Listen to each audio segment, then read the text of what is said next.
अब देश की जनता इस कांग्रेस लेड यूपीए गवर्नमेंट से छुटकारा चाहती है।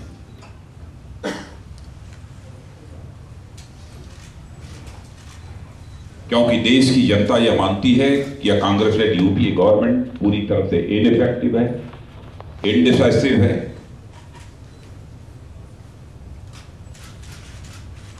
और डिविसिव गवर्नमेंट है।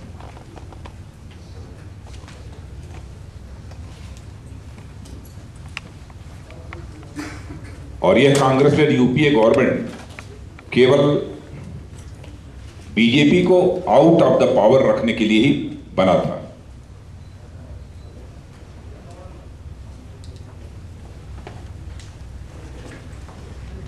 इस कांग्रेस लेड यूपीए कोलिशन का फॉर्मेशन किसी कमिटमेंट के आधार पर नहीं था,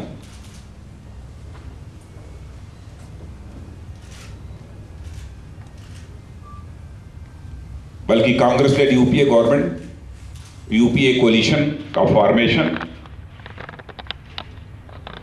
पॉलिटिकल कंपल्सन्स के आधार पर हुआ था, कमिटमेंट के आधार पर नहीं।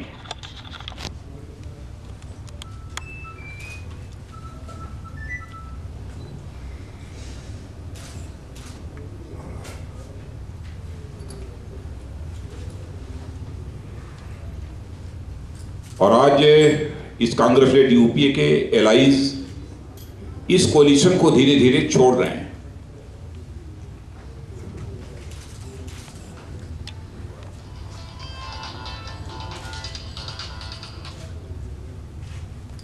इस कोलिशन को मैनेज करने में कांग्रेस लेड यूपीए पूरी तरह से विफल रही है।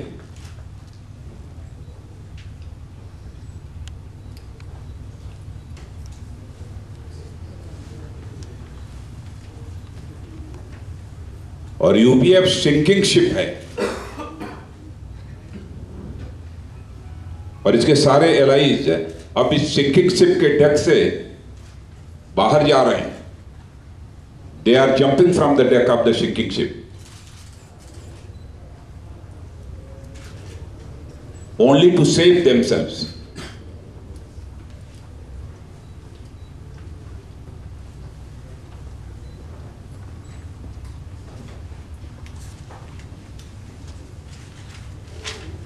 एनडीए यूपीए के कंपैरिजन में इस समय मच बेटर पोजीशन में है और मैं कह सकता हूं 2004 में जिस पोजीशन में एनडीए थी उससे कहीं अधिक बेटर पोजीशन में इस समय एनडीए है।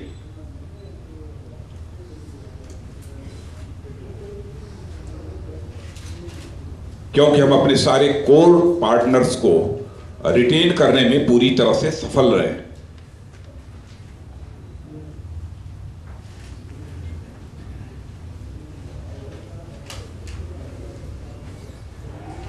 सारे एलाइज ने एनडीए को अनकंडीशनल सपोर्ट दिया है और आडवाणी जी को एनडीए के लीडर के रूप में एक्सेप्ट किया है।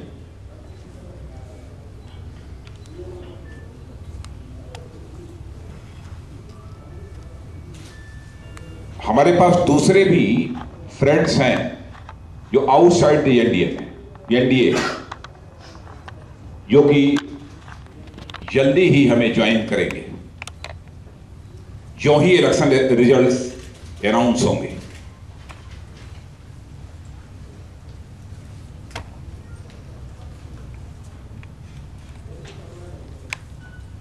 मैं कह सकता हूं कि इंडियन पॉलिटिक्स में एनडीए एक फॉर्मिडेबल कोलिशन है।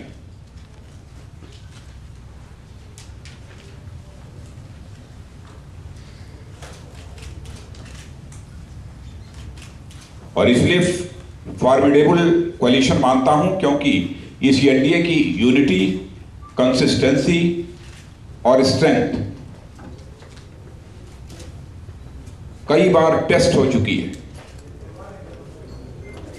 यह हमारे पूरी तरह से टेस्टेड एलाइज हैं क्योंकि अपोजिशन में रहते हुए भी यह सब सारे एलाइज हमारे साथ थे।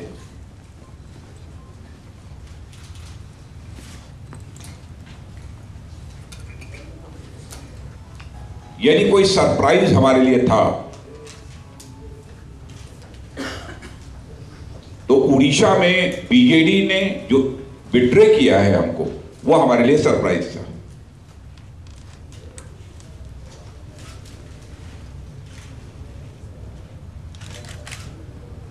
लेकिन देश की जनता ने देखा है, कर्नाटक में जैसे जेडीएस ने हमको विड्रे किया था,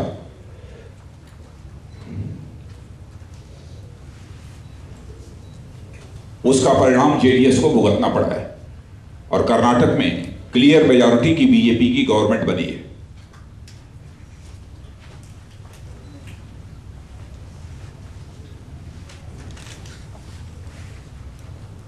पॉलिटिक्स ऑफ बिट्रेयल को देश की जनता किसी भी सूरत में एक्सेप्ट नहीं कर सकती।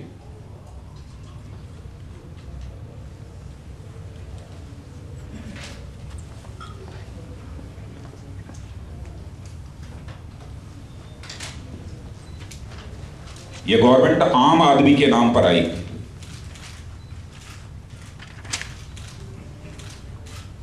लेकिन इस गवर्नमेंट के आने के बाद इसेंशियल कमोडिटीज की प्राइसेस लगातार बढ़ती रही।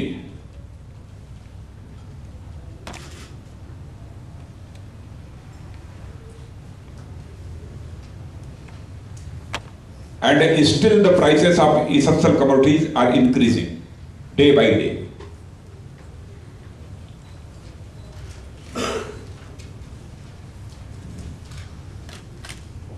मिलियंस ऑफ एम्प्लॉइज अपना जॉब खो चुके हैं, उनका रिट्रेंचमेंट हुआ है।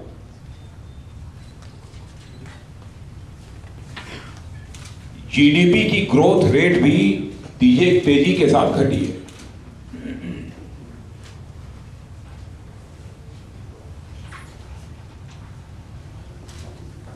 रेट ऑफ इन्फ्लेशन कम होने का क्लेम तो यह गवर्नमेंट कर रही है,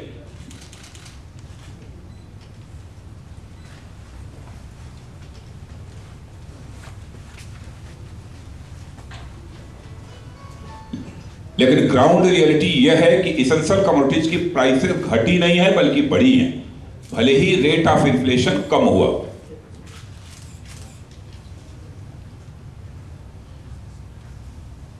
लेकिन कंज्यूमर प्राइस इंडेक्स बढ़ा है।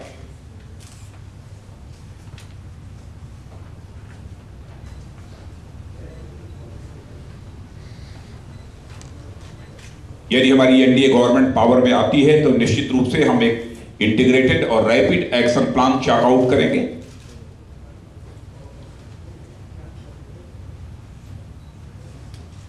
ताकि इसेंशियल कमोडिटीज की प्राइसेस को कंट्रोल किया जा सके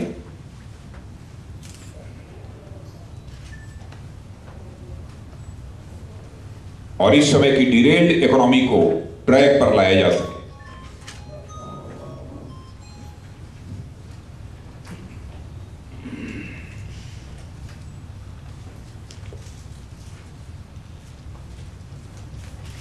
And at present, the Congress party is running a slanderous election campaign against the BJP and its leaders.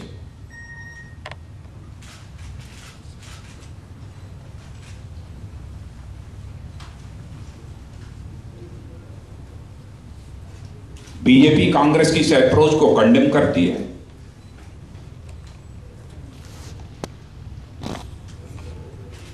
और बीजेपी का यह कहना है कि जो बर्निंग इश्यूज हैं उन पर सीरियस डिबेट होनी चाहिए। Terrorism, price rise, recession, security, development.